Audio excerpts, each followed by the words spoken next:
Good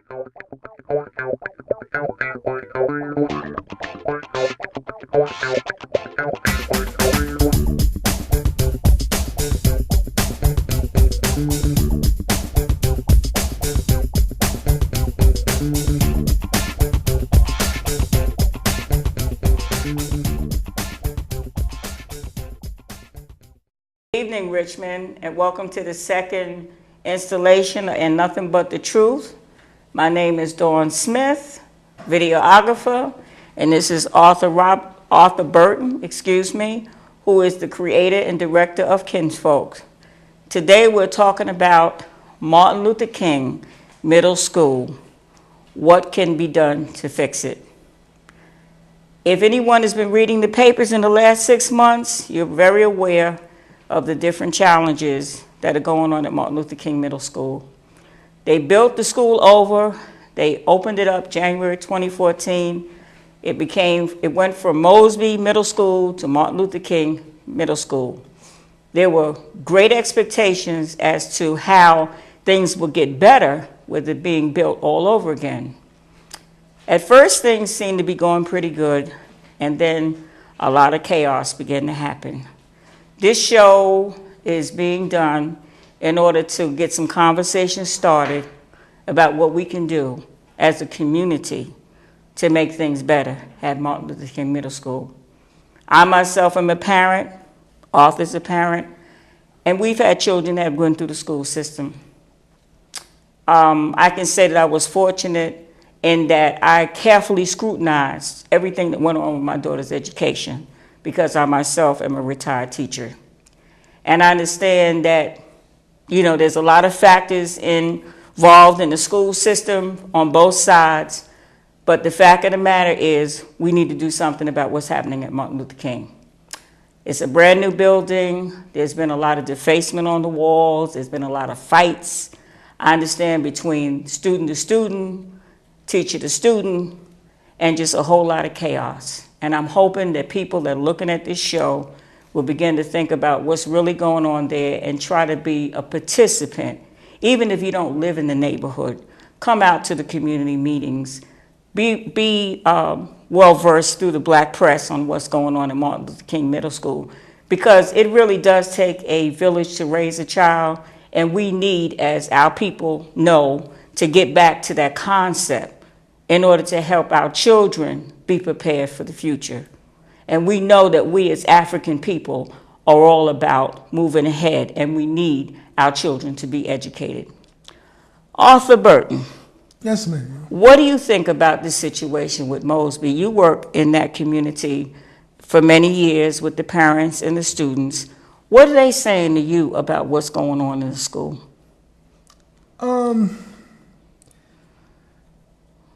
Well, I'm not, there is really not hasn't been a lot of conversation in the community about MLK.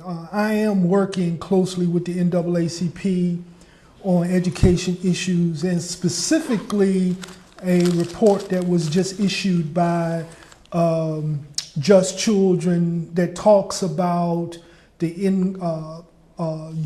youth being referred to the police from school. Mm-hmm. And it shows that the state of Virginia is the highest for referral of children to the police, and the city of Richmond leads that.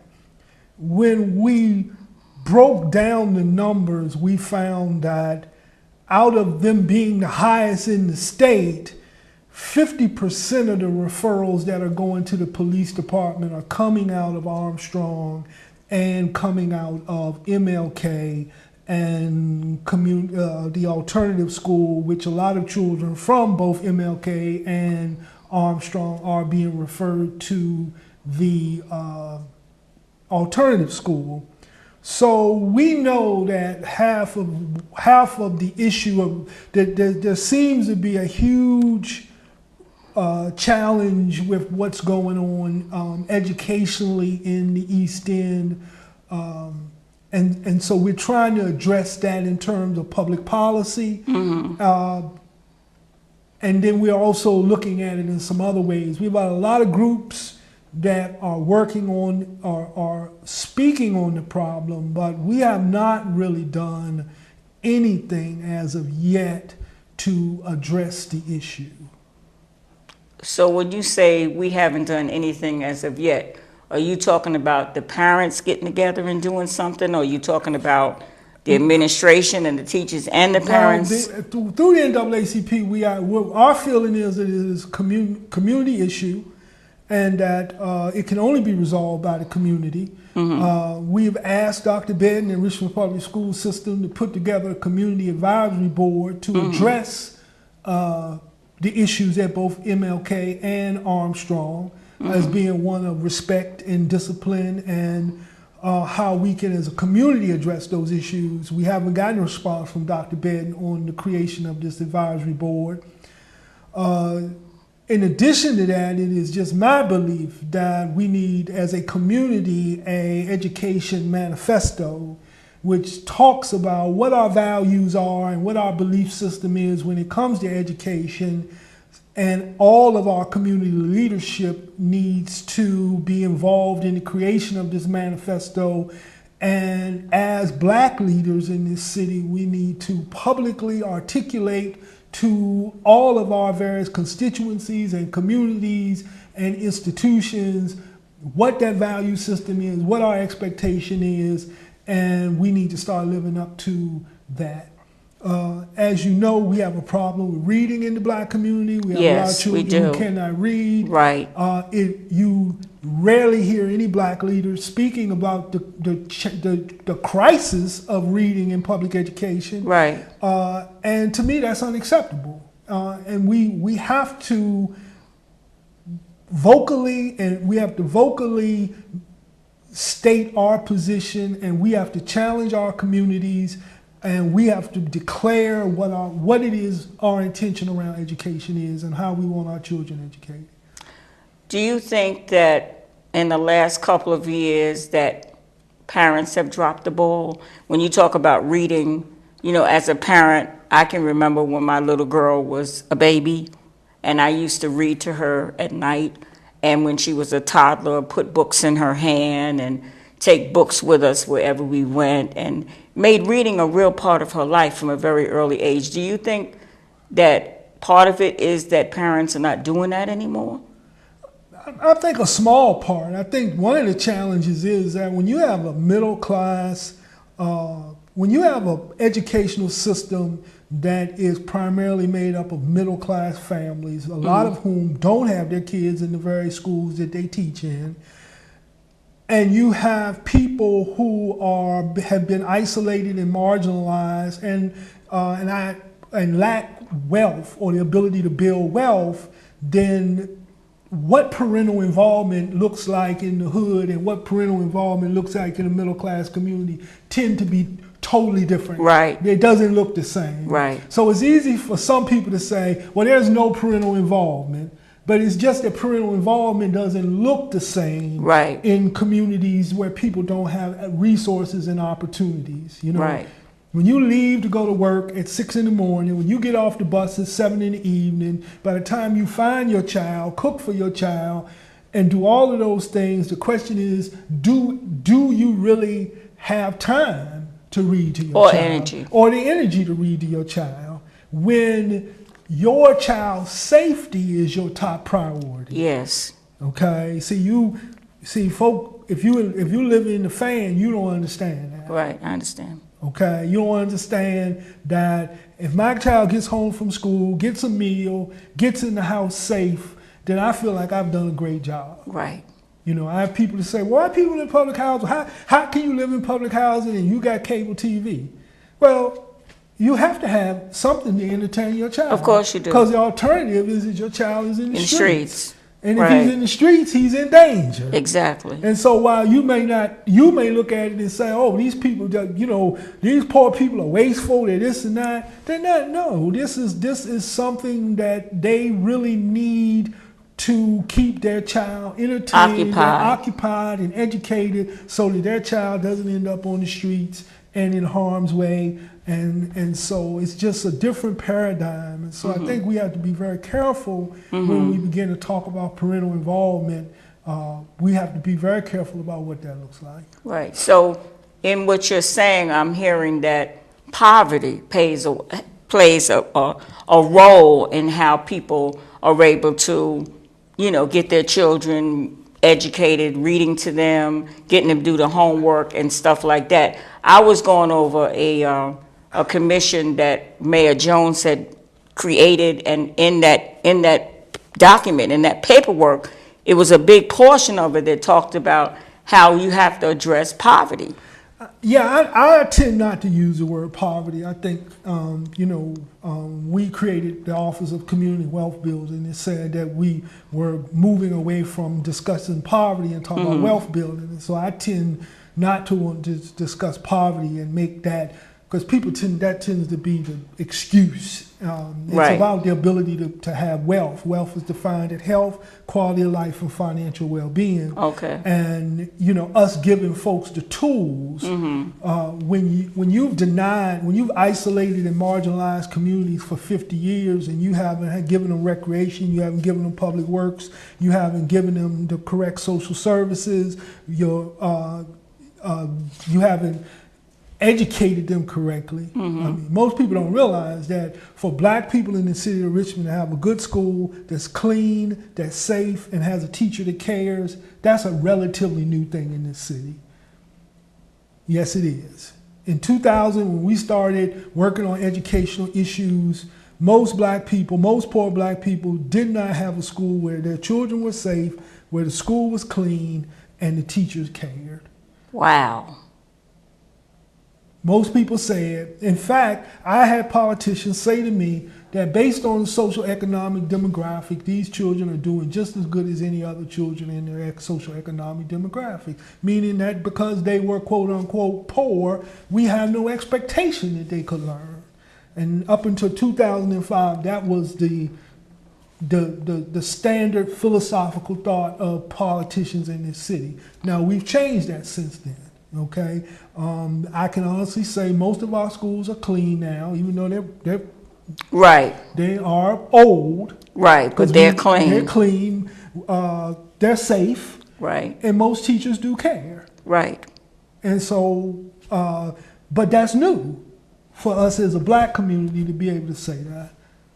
Okay, but some people say, like, back during so-called segregation in the 50s and 60s, that the facilities might not have been that modern, but they feel at that point that kids were being better educated, even with, no computers or maybe outdated books. But the spirit of the school, our so-called neighborhood schools, were more cohesive, where kids were generally getting a better education. What do you think about that? Well, there was a time when we equated, there was a time when education equated to freedom.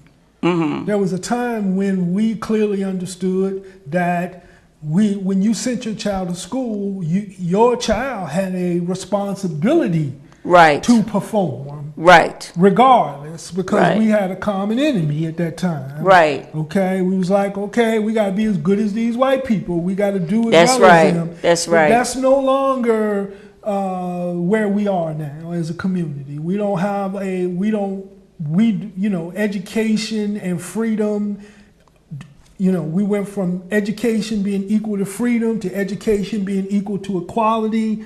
And since now everybody's equal, then we haven't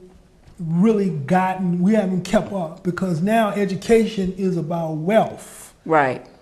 And we don't speak that. We're not speaking that language right now. We're not speaking that to our children. We don't speak it to each other. Okay. And so we've got to change how we speak about education now, and particularly in some of our communities. We have to let our children understand that if you're looking at earning a certain amount of money, having a certain lifestyle, there is an educational pathway that goes along with that. And because a lot of their mothers and fathers aren't exposed to that, they don't have the ability to do it, but we still have to show them. Most people don't realize most rappers got college degrees now. Yeah. Isn't that the truth? They do. And even when you look at, whether you look at Jada Pinkett Smith, whether you're looking at R. Kelly, whether you're looking at Drake, whether you're looking at Tupac, most of these children went to some of the best performing, as children, Yes, they went did. to the best performing art schools in the country. Yes, the they idea did. that they just woke up one morning, went in the bathroom with a microphone and started rapping, started not real. singing, started dancing, that's just not real. You know, if you want a lifestyle that has where you got $1 million house, where you got a $100,000 car, then there are some requirements, Some steps. to get to it. Right. But I spent 2009 in George Wythe High School, and one of the things that struck me is we treat our children like they come to school to do something to us. Okay? We don't treat our children like they come there to be something. Right. The question is, what do you want that child to be? Right. And then how are you helping that child to get in that to where process. in that process to get to where they want to be? That's exactly right. So instead of us putting out metal detectors and treating children like they're coming in there to attack us, why don't we meet them at the door and say, what do you want to be? Right. And start holding them accountable to what they say that they want to be, regardless to where they want to be. If you want to be an athlete, fine. We're going to show you how. Right. And what's involved in that? What's involved in that? How you got to eat, how you got to do exercise, where you want to go to school. And how you going to take care of your money when you get it. Exactly. Financial responsibility. That's right. If you want to be, and at some point I would really love, I wanted to do a campaign called What Do You Want to Be? What do you want to be? What do you want to be? It's a question we need to be asking our children. It's a question we need to be asking each other. Right. See, politically, we've gotten to the point where as our leadership wants to be so inclusive, so multicultural, that we are failing to challenge our own communities and address our own communities. Almost like if you speak directly to black people, somehow you're doing a disservice to other communities, even though your constituency is African American. Yeah, but charity begins at home and spreads abroad. And so we need, and I speak leadership, political leadership, spiritual leadership, community leadership, educational leadership. The Richmond Public School System is an African American social institution. Yes, it is. It is comprise 90% of children of color. That's right. 80% of whom are at or below poverty. Yes. Okay. So the idea that we are, as a community and as a city, not dealing specifically and tailoring our education system to address the needs of that population is absurd. It's kind of crazy. Yeah. And the idea that we can convince other communities to join public education when we haven't shown the ability to educate our own children. Right. See, I call that the croaker spot theory. Folks, when Croaker Spot opened up, they said white people would never eat fish on 2nd Street. But they came in droves. Well, black folk went back into the office and started talking about how good the fish was. Right. Oh, smothered yes, in the onions, indeed. green. Whoa, yes. Before you knew it, all them white folk was like, jammed. We gonna check this fish out because indeed. all these black people ain't lying. Yep. And it's the same with public education. When we start putting out products that go to Ivy League schools, ACC, Division I basketball programs, science programs, when we start doing that as a community, then other communities will say, let me get my child over there, and because obviously it's something special going on here. That's very true. And so that is just, that's what I think. I call that the Croaker Spot theory. Right. Let's make our children excellent. Right. Other people will come. And what part do you think the church, when I say the church, I really mean the spiritual community, whether it's Christians, Muslims, Jehovah's Witness, Hebrews, whatever y'all want to call it, what part do they play in all of this as far as the education thing is concerned? In terms of motivating their children, in terms of motivating other people's children, where does the spiritual community come in on that one? We we have communities where, how do you say, we have to rebuild families. And we have people in our communities whose families have been destroyed or under stress for 2 generations. Or 3. Or 3. And they simply do not know what a family looks like. And you can simply tell, you go into some homes, there is no living room. There is no kitchen table. So there is no common area for people to have conversations. People don't eat together anymore, let alone pray together anymore. And so, we have to have folks who come into the communities and begin to help teach folks what is family, what does it look like. I challenge the pastors. I say when they say, well, how do we help you? How do we help you? I say, you can help me by going over into the community, knocking on the door and asking the sister that lives there, what is her dream? Right. And then taking a minute to pray with her that her dream becomes real. Right. And being in dialogue with that family about how we can assist in making those dreams real. Now that's where we are, okay? It ain't about you coming to get them to go to your church. Right. Because your church is this is your yes, temple. It is. Yes, it is. But if you, through consistency and caring, show up, even if you show up every other week or once a month, over a period of time, folks will have gain trust in you, they will have confidence in you, and you will be able to help them to build family. Yes. We have so many fathers, so many uncles, so many mothers, so many people whose families are just stressed. Yes. One of the big mistakes that I made was I went into Mosby thinking there were no men. I bought the line, hook, line, and sinker, that there were no men in the homes. And that is fundamentally untrue. There are now it doesn't mean it's your daddy. Right, but there's a but male presence. There is a male presence somewhere in that home, whether it's the grandfather, the uncle, the cousin, somewhere there's a man friend of the family that is helping to hold that family down. That's right. And then that's the other point of it. What does family look like now?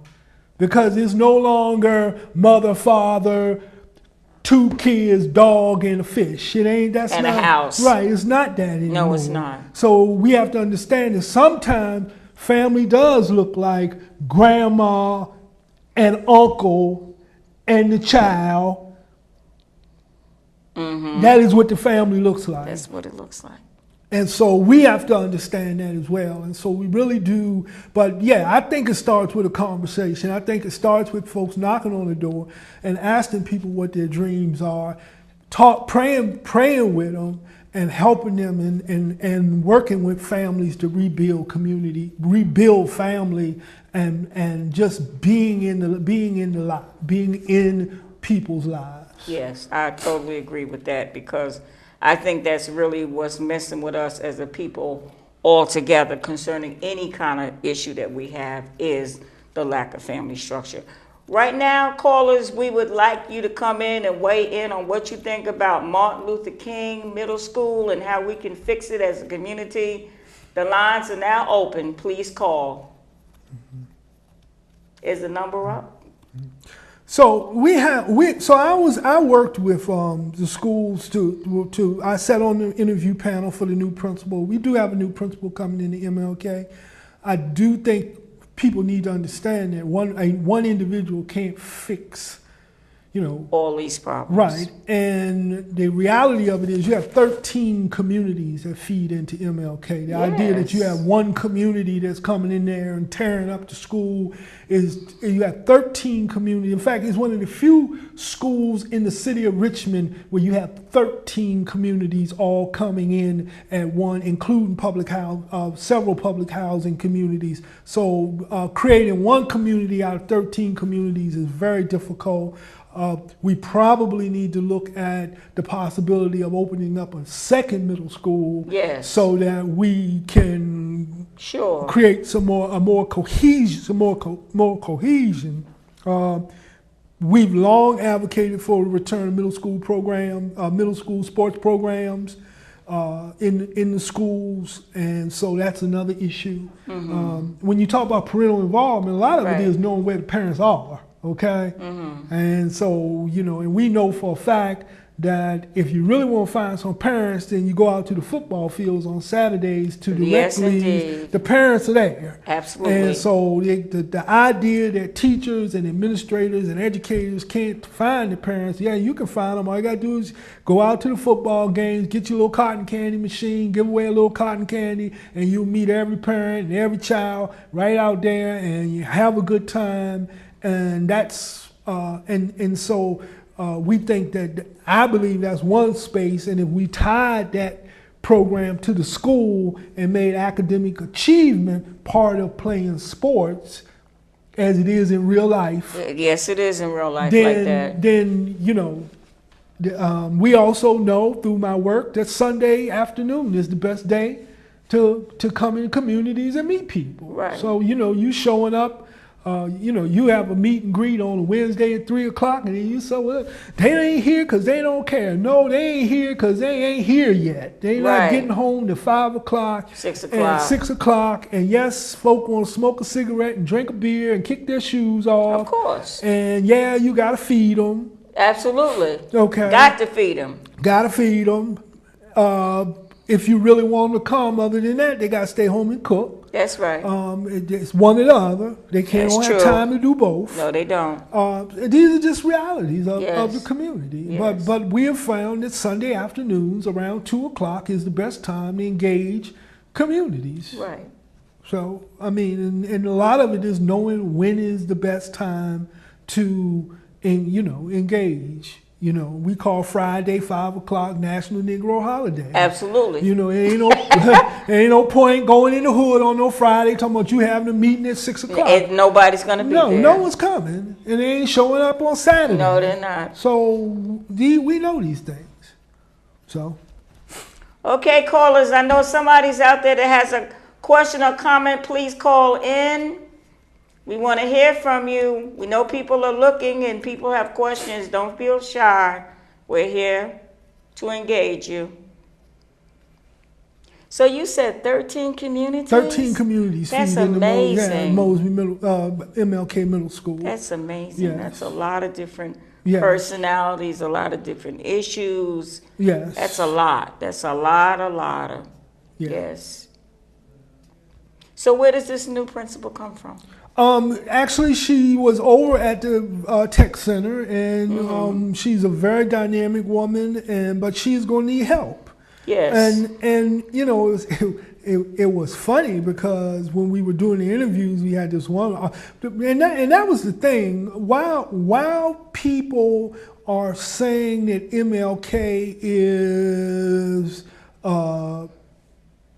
they like to describe it as a war zone, most of the administrators that interviewed wanted the challenge, wanted to be in an environment where they could demonstrate that they could change the culture. Make a difference. They could make a difference. And that was very, so for what everyone says is wrong, there are people who see it as an opportunity and a challenge, and want to show that they can change the dynamics that are occurring. We had one brother. He said we were talking about things you could do, and his system. Well, why can't we have some of the parents act as lunch monitors. That's a good idea. I mean, that's like, Yeah. now the fact that you had to get a PhD to think about that. I mean, but that's a simple idea that would Right. be very effective Sure. because, you know, we know that as a community we speak to our kids differently, and there are people in the community whom they respect. That Right. if they were in the lunchrooms and in the hallways, that you would not be acting the way you would be acting. That's right, because you wouldn't want them to call your mother and Right. grandmother and aunt to inform how crazy you were acting in school. Exactly. So that was a Yes. simple idea. Yes. And that's part of the challenge. When we talk about the community that is in the school, are we really talking about the community? Are we really just talking about, or are we talking about the people who got a grant and money, and you letting them in the school because they got grants and money, Right. but they ain't really the community? Right. And they really can't address, they can't deal with Jaheim on the level that Jaheim Right. is at. And it takes some real brothers out the community Yes. to talk to Jaheim. And Even- meet him where he's at. Even if it means that they have to take him out the classroom and go somewhere and have a conversation and set him back in there. That's kind of so that's a real issue that we have, that the school, when the school system talks about the school community, they are literally talking about that building and that Right. space around the building. And we have to change that paradigm. The school community has to extend out beyond The walls. of the community. They have Absolutely. to. So you feel very optimistic about the new principal, and you think the new principal is going to be able to do some things? I don't know. I don't know. While I felt very optimistic about the principal, I was not sure that the administration was really willing to support her on the level that she needed to be supported. Wow. Because it was almost like, in some ways, the conversation started as if we were sending a person on a death sentence or something. It was like, well, Really? yeah, we're sending you to MLK, and we got all kinds of problems at MLK, and we don't. We got high suspension rates, and we got was high. just negative. It was It's a all negative. very negative, and I really had to speak to them about that, because that is so counterproductive to what we're trying to achieve. And so if the administration of the public school system doesn't see the possibilities and understand that the principal is representative of the entire team, and if your idea of, if you're just going to give her a helmet and a pad and send her in there and wish her luck, then no, she's not going to be successful. No. You need every elementary school teacher in communication with her. You need everybody from central office in absolutely. We have this one program, the truancy program. When I spoke to Dr. Burton about that, he said he had a staff of 40 people, I think. And that may not be the actual number. And half of his truancy issues and disciplinary issues are coming out the East End. So my question was simple. So you have 20 people in the East End. He said, no, we got people spread out all over the city. I said, well, if half your problem is coming out the East End and you got 40 people, it seems like 20 people should be in the East End. And so those are the kinds of things that we have to look at: allocation of resources, physical and human, capital resources and human resources, to make sure that we do have boots on the ground. Right. Because it is going to take boots on the ground. A lot of them. Yes. So. Okay, callers, call in somebody. I know somebody has an opinion about what we're talking about. The school year is almost on us. We got like a couple of weeks and the kids will be back in school, and we want to hear, what you feel about what we're talking about, y'all.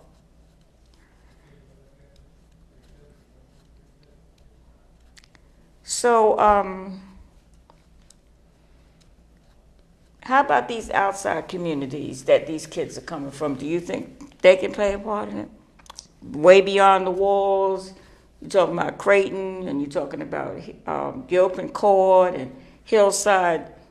Some of those people in those communities, besides the parents, how can they come and be a part of that? I think everybody, I'm not looking at just parents. I think all of us have a responsibility. But I think at the same time, we have a responsibility, the leadership, to make sure that we extend the school days and that we have resources in the community so when kids come out of those schools, they can continue some educational opportunities in their own communities. We need reading programs in the community. We need art programs in the community. We need dance programs in the community so that when a child comes home, we can extend that another 4 to 6 hours so that at the end of the day, a child can go home, get a meal, come to the resource center, do art, do music, do reading, and so that that opportunity exists in the community. And currently it does not exist in the communities, and it's a real problem for us. The reality of it is most of the kids spend more time in the streets than they do in the school. And if we're not going to reinforce the lessons of school, by the time they get back to school, I mean, a lot of it's undone. Okay. Or lost in translation. Right. And then when you have parents who don't get back into the community 6 to 7 o'clock, you know, and then, a lot of my work has been lessons learned. You know, when I first started Kinfolks, I didn't reach out to the parents. Okay. So a lot of times we simply, because of our mindset and how we think about folks, we discount them. And that's simply not the case. We need to engage the parents. And I've had some, you know, and I had some of them come to me and say, yeah, my child's been with you for 2 months and I've never even bothered to find out who you were. And I said, yeah, and I never bothered to find out who you were either. So it's a two-way street. Yeah, it is. It's a two-way street. Communication. We have a responsibility to go. Teachers still have a responsibility to go knock on folks' doors and say, hey, I miss so-and-so, I miss the so-and-so. There's nothing, PTA meetings still can be in neighborhoods. They don't have to be at the school. They don't. And it might mean, if it means you got to have 13 PTA meetings, you got to have 13 PTA meetings. The point should be that we want to engage parents. We want a parent-teacher association. Right. And whatever that means, we need to do that.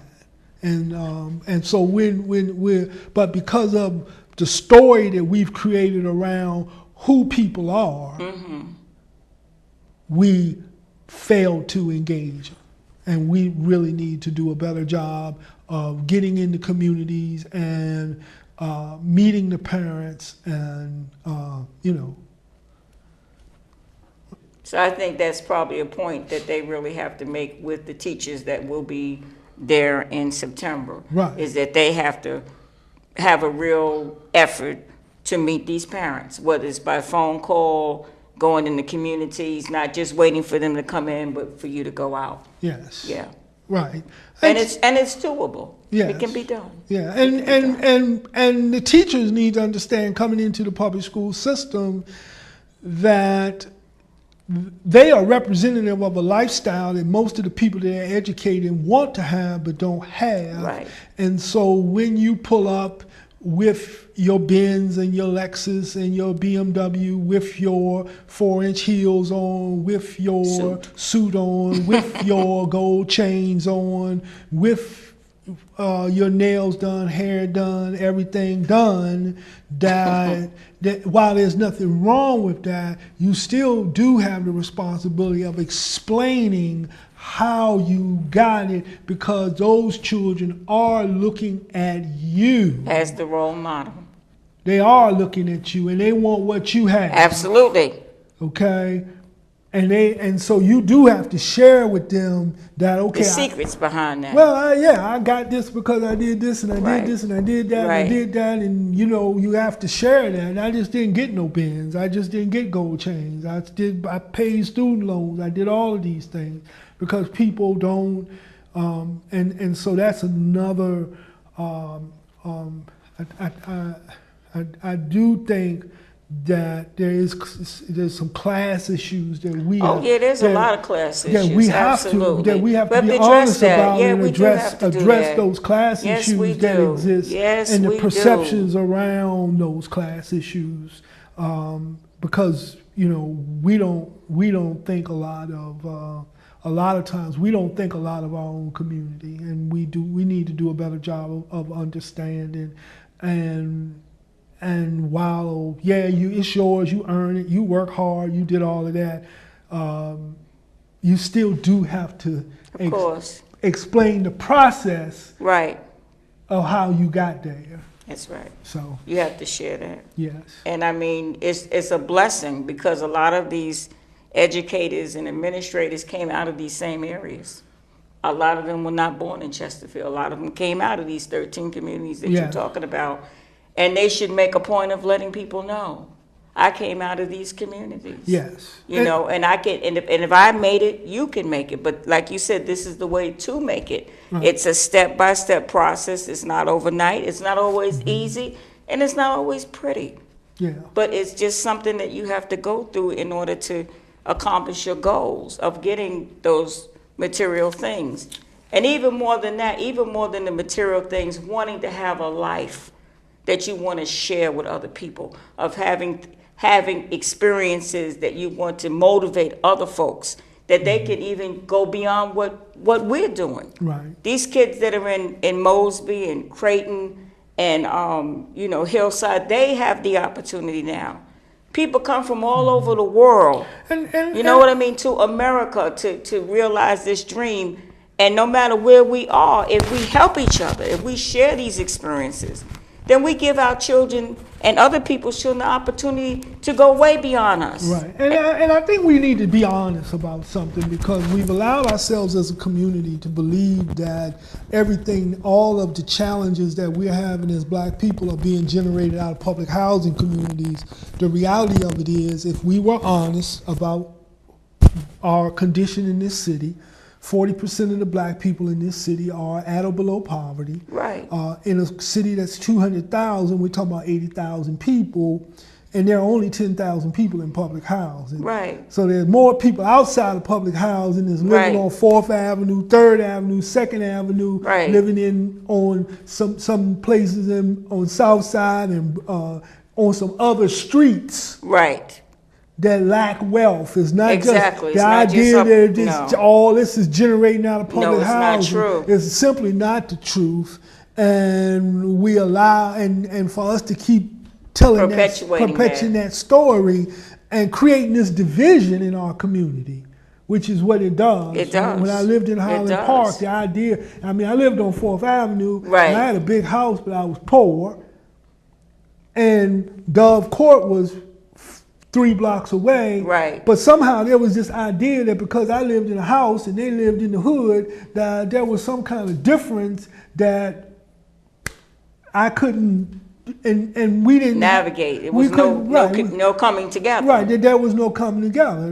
Right. And that's just fundamentally not true.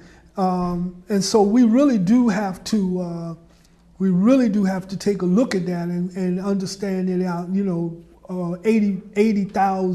80,000 people are in poverty in the city, and that's more of them lie outside of public housing than do. Now, the idea that public housing may have the people in public housing may have the lowest income in the city, then we can go with that. But the idea that they are the only folk who Lack wealth, then no, that's simply not true. And we need to come to that, because we need to fix that idea. so we can have some kind of commonality and we can begin to work on things together. Yes. Callers, come on. I need someone to call in. I know this is an important topic. Somebody out there must have an opinion. Maybe everybody's hot, What's that? Maybe everybody's just too hot. Yeah, it's hot out there, Arthur. I mean, it's been hot for the last couple of days. Well, it's going to get hotter if we don't address some of these issues that we Oh, have yeah, absolutely. in a very proactive manner. If we don't address them, our children have shown the willingness to address them. And so if we don't get out in front of some of this stuff and get proactive, then if folk are hot now, they're going to get hotter before it's over. You know? That's so true. And so we really do need to, and I'm encouraged that we have a lot of conversations going on. We haven't come together yet in the way that I would like to see us come together, but we're getting better. We're having the conversations, but we've got to translate that into some kind of solid action plan. Have you been to some of the meetings they have on Mosby on Thursday evenings about some of the issues? Well, no. No, I haven't. And I guess who's having those meetings? Are we talking about Charles Willis? We're talking about the Justice LOC. Yes, under the leadership of Minister Tracy Muhammad and Dr. Charles Shannon and Charles Willis. No, I stay in conversation with them, and I do support their work. They're doing a lot of work around conflict mediation and conflict resolution, and which is definitely needed. Most people don't realize that Kinfolk is a partnership organization. We don't do everything ourselves. I invited the Justice Sales Committee to Mosby in October of 2015. Minister Tracy, he pledged to come. He honored his commitment. He's there in the community. I am grateful that he is there. Yes. And so, and I am encouraging the work, and I'm advocating everywhere I go for additional resources so more groups and more organizations can come in and do some of this work that needs to be done. There is no one organization, one individual who can do everything. That's impossible. Because like I just said, it's 80,000 people that need to be moved forward to a better quality of life. And there is nowhere that we have the capacity to address the large problem, the large challenge that we have in this city. So, I mean, that's just, and so, yeah, I'm hopeful we can get the kind of resources that we need to really become more effective. Do you still go to the school board meetings? Yes, I've been everywhere. I just was at Monday night school board meeting. I was at the Public Safety Forum sponsored by the State Office of Public Safety. I'm meeting with state delegates. I am meeting, yes, I am everywhere that I can be. I'm working on transportation with the NAACP, really just trying to make sure that folks understand that where we are now is that we need economic and educational opportunities, training opportunities. We need hard dollars to come into our communities to lift up our folk. And so, yeah, I'm still engaged with council. So yeah, everywhere I can be, I'm trying to be there, and I'm looking forward to being back on the ground in Mosby by the 1st of the month, and then I will spend about 10 months back in Mosby, God willing. But most people don't realize I spent 4 years there. Oh, I realize it. I remember when you started, Arthur. Absolutely. I remember. You don't realize it's been 4 years in Mosby, it's been and a process. I haven't been off the ground but 8 months. Okay, and so and it's given me an opportunity to get myself back together and really go some places and get some resources that I needed to be more effective. Because the beautiful part is we know what's needed now. Yes. We have a model that works. We have documents to show what we can accomplish if we're fully resourced. We have a network of 25 plus partners. That's fabulous. And so, yeah. Did I hear a call there? I thought I heard a call. Yes, it's a lot of work, not just in Martin Luther King Middle School, but all over the city with several of our schools. They need to be redirected. No, we get serious about. we need to figure out something. People say the public school system doesn't work. I say it does. I say it does exactly what it was designed to do. It was designed to be a racist institution that delivered an unequal education to black people. That's what it does. We need to tear it down. We need to rebuild it. It's time for us to build a school system that educates all children equally, that teaches our kids soft skills, that has arts and sports programs and all the things that we need. And we need to do it in our lifetime. Absolutely. We don't need to pass the ball to another generation of people to do. We need to do that now.